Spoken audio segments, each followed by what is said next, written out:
Hello viewers, যারা class 8-এ পড়ছো বা 8-এ উঠেছো তারা আমাকে কমেন্টে অনেকেই জানিয়েছো যে ম্যাম ভৌতবিজ্ঞান বা পরিবেশ বিজ্ঞানের বল ও চাপ থেকে প্রশ্ন দিতে।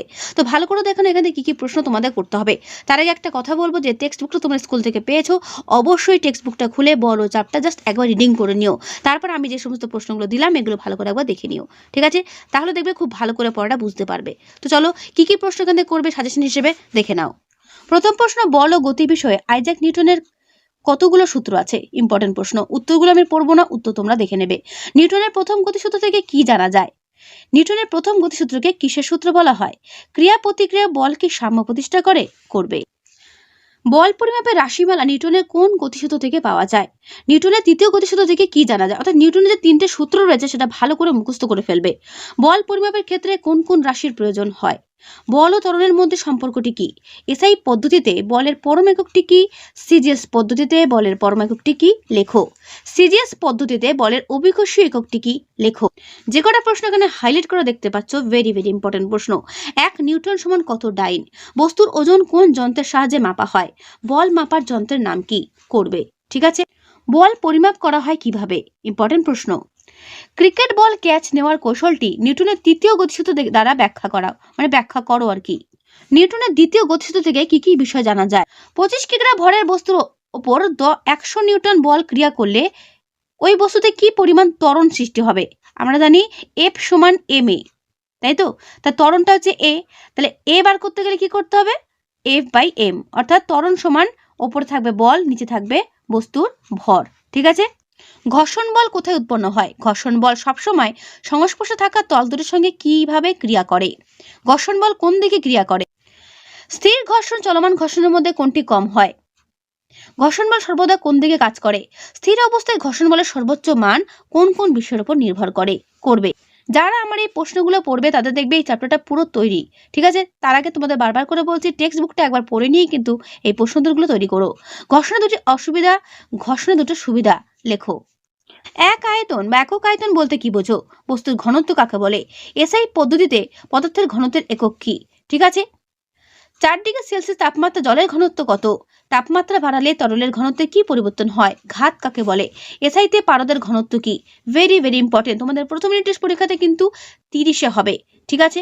তাই 30-এ কিন্তু ভেবো না যে শর্ট কোয়েশ্চেন করতে হবে না, শর্ট কোয়েশ্চেন তোমাদের কিন্তু বেশি পরিমাণে থাকবে। এসআই ও সিজিএস পদ্ধতিতে ঘনত্বের একক দুটি সম্পর্ক কি? চাপ কাকে বলে? এসআইতে চাপের এককটি লেখো, করবে। তরলের মধ্যস্থিত কোনো বিন্দুতে তরলের চাপ কি কি বিষয়ের উপর নির্ভর করবে। যে কটা প্রশ্ন হাইলাইট করা দেখতে পাচ্ছ এগুলো ভালো করে করবে। প্রমাণ বায়ুমণ্ডলীয় চাপের মান কত? বায়ুর চাপ কত মিটার উচ্চতা পর্যন্ত জল তুলতে পারে? টরিসেলের পরীক্ষায় ব্যবহৃত নলটির দৈর্ঘ্য কত? বায়ুচাপ মাপার যন্ত্রের নাম কি? টরিসেলের পরীক্ষা থেকে কি জানা যায় বলো? চাপ ও ঘাতের সম্পর্কটি কি? সাধারণত বাড়ির জল সরবরাহের ট্যাঙ্ক বাড়ির সবচেয়ে উঁচু স্থানে রাখা হয় কেন? সমোচ্চশীলতা ধর্ম কি ব্যাখ্যা করো? প্রমাণ অবস্থায় বায়ুর চাপের মান নির্ণয় করো। হাইলাইট করা প্রশ্নগুলো ভালো করে করবে। জলে ভাসমান অবস্থায় একটি বস্তুর ওজন 12 নিউটন, তাহলে ঊর্ধ্বমুখী প্লবতা কত হবে? 12 নিউটনই হবে। প্লবতা সবসময় বস্তুর ওজনের ড্যাশ দিকে ক্রিয়া করে, বিপরীত দিকে ক্রিয়া করে, মনে রাখবে। যে সমস্ত প্রশ্ন এখানে হাইলাইট করে দেখতে পাচ্ছ, প্লবতা বস্তুর উপর কিভাবে কাজ করে? বস্তু কখন কোনো তরলের উপরিতলে ভাসবে? কোনো তরলে একটি বস্তু দ্বারা সৃষ্ট প্লবতা বস্তুর ওজনের চেয়ে কম হলে কি হবে? জলের ওপর তেল ভাসলে জল ও তেলের মধ্যে কার ঘনত্ব বেশি হবে? করবে। আর্কিমিডিস সূত্রের উপযোগিতা কি? হাইলাইট করা প্রশ্নগুলো ভালো করে করবে, বারবার করে বলছি। একটি কঠিন বস্তু একটি তরলের ঘনত্বের সমান, ওই কঠিন বস্তুটিকে ওই তরলে নিমজ্জিত করলে কি করবে। থার্মোকল জলে ভাসে কেন? একটি বস্তু কখন তরলে ডুবে যাবে? আর্কিমিডিসের নীতি কোন পরিস্থিতিতে প্রযোজ্য হয় না? ঠিক আছে, করবে। বরফ তার আয়তনের কত অংশ জলের মধ্যে রেখে ভাসে? ইম্পর্টেন্ট। প্লবতার অভিমুখ কোন দিকে হয়? ঠিক আছে। তারপর দেখো 2 নম্বরে প্লবতা কি বা কাকে বলে, প্লবতা কোন কোন বিষয়ের উপর নির্ভর করে, এগুলো খুব ভালো করে করবে। আর্কিমিডিসের যেটা নীতি সেটা কি? এসআইতে প্লবতার একক কি? একটি বস্তু কখন তরলে ডুবে যায়? লাইফ বেল্ট কি? এর ব্যবহার উল্লেখ করবে, ঠিক আছে। ডিম সাধারণ জলে ভাসে না কিন্তু লবণ মিশ্রিত জলে ভাসে কেন? মানুষ সাঁতার কাটে কি করে? দেখে নাও ভালো করে পুরো উত্তর। এক টুকরো লোহা জলে ডুবে যায় কিন্তু লোহার তৈরি বড় জাহাজ জলে ভাসে কেন? করবে, ঠিক আছে। তোমাদের পরীক্ষাও আসতে পারে, ঠিক আছে? অর্থাৎ পরীক্ষা করে দেখাও এই জিনিসটা কি হবে। তো এগুলো ভালো করে একবার বই থেকে আরো যদি টেক্সট বুক থেকেও পড়ে নিতে পারো। বলছে একটি পরীক্ষার সাথে দেখাও যে জলের চাপ গভীরতার উপর নির্ভর করে। খুব ভালো করে দেখবে, এখানে ছবি এঁকে দেখানো আছে, ঠিক আছে? পরীক্ষার যেগুলো নিয়ম আর কি, পর্যবেক্ষণ, সিদ্ধান্ত, পরীক্ষা, এই যে এইভাবে যে লেখার ধরনটা এইভাবে তোমাদের কিন্তু লিখতে হবে, ঠিক আছে? একবার দেখে নাও ভালো করে, করবে। ওকে, এই পর্যন্তের উত্তরটা তাহলে শেষ হলো। একটি স্টিলের চামচ বালতির জলে ফেললে সেটি ডুবে যায়, অথচ চামচের চেয়ে অনেক ভারী একটি স্টিলের গামলা জলে ভাসে কেন? ঠিক একই রকম লোহার টুকরোটার মতো। দেখো কি বলছে, এটা একটু বলি। স্টিলের চামচের আয়তন স্টিলের গামলার তুলনায় অনেক কম।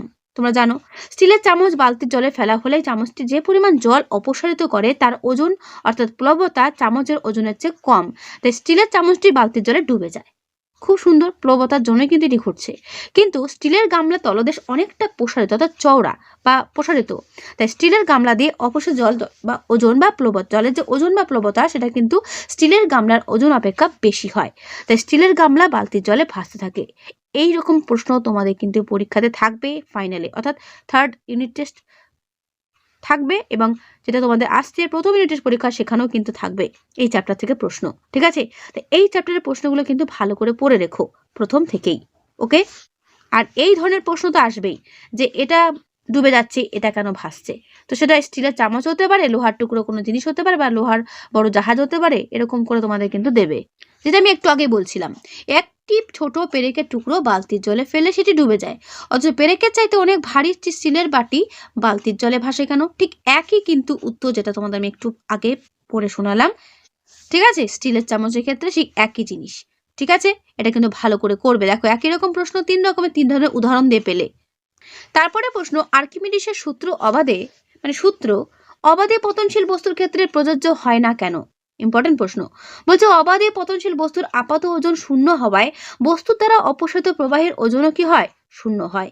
এই কারণে অবাধে পতনশীল বস্তুর ওপর কোনো প্লবতা ক্রিয়া করে না, তাই অবাধে পতনশীল বস্তুর ক্ষেত্রে আর্কিমিডিস সূত্রটাও কিন্তু প্রযোজ্য হয় না, ঠিক আছে? বোঝা গেল? ইম্পর্টেন্ট প্রশ্ন। তারপরে প্রশ্ন, একটি বায়ুশূন্য ফুটবলকে জলে ডুবানো হলে বলটি কিন্তু লাফিয়ে ওপরের দিকে উঠে আসবে না, ডুবে যাবে। কিন্তু বায়ুপূর্ণ ফুটবলকে যদি জলে ডোবানোর চেষ্টা করো সেটি কিন্তু উপরের দিকে উঠে আসে। এটা তোমরাও হয়তো বাড়িতে করে দেখেছো, বাচ্চাদের ফুটবল নিয়ে বা বল নিয়ে যদি কোনো কারণে পুকুরে বা কোনো জলপূর্ণ জায়গায় যদি পড়ে, সেখানে দেখবে বলটা ডোবে না, কিন্তু বলটা যদি খালি থাকে অর্থাৎ বায়ু শূন্য থাকে তাহলে কিন্তু ডুবে যাবে। এটা কেন ঘটে ভালো করে দেখবে, এটাও কিন্তু ইম্পর্টেন্ট একটা প্রশ্ন। ওকে, এরকম প্রশ্নই তোমাদের এই চ্যাপ্টার থেকে পরীক্ষাতে দেবে, এর বাইরে কোনো প্রশ্ন হবে না। তাই যেগুলো আমি দিলাম এগুলো ভালো করে মন দিয়ে পড়ে যাও, কমন এর মধ্যেই পাবে। আশা করি প্রত্যেকে বুঝতে পারলে কি কি প্রশ্ন পড়তে হবে। তাই তোমাদের সবার কাছে আমার একটা রিকোয়েস্ট, এই প্রশ্নগুলো পড়ার আগে অবশ্যই টেক্সট বুকটা একবার চ্যাপ্টারটা বলো চাপটা ভালো করে পড়ে নিও, পড়ার পর এই প্রশ্নগুলো দেখবে, ঠিক আছে? তাহলে আজকে আমি ভিডিওটা এখানে শেষ করছি, দেখা হবে নেক্সট ভিডিওতে। ভালো থেকো সবাই।